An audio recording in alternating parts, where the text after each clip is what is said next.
Welcome back. We're looking at compositions and how they relate to interpreting the functions. So if we're looking at the graphs of f of x and g of x, f is in orange, g is in green, we're going to use these graphs to evaluate g of f of negative 3. So the first thing I'm going to do for myself is work with the inside of the composition. So f of negative 3 means we first look at the f of x function. And we basically want to find what is the y value when x equals negative 3.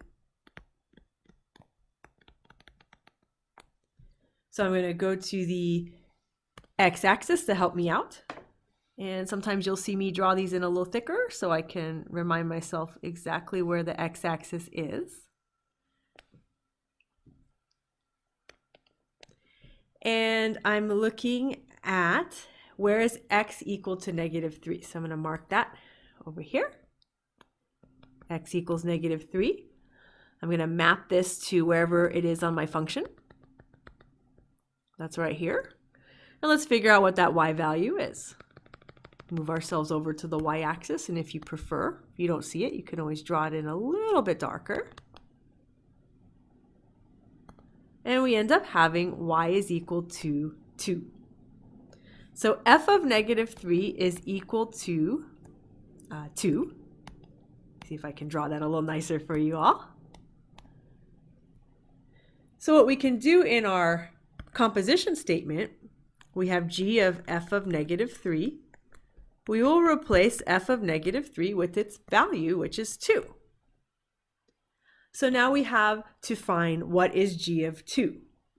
If we want to ask ourselves the same question, we basically want to figure out what is the y value when x is equal to 2 in the g function.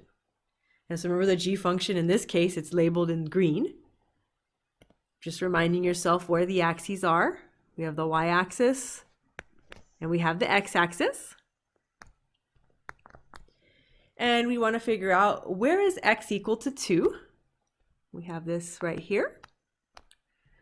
We will map ourselves to the g function. It looks like we have to go up a little bit and find this corresponding y value.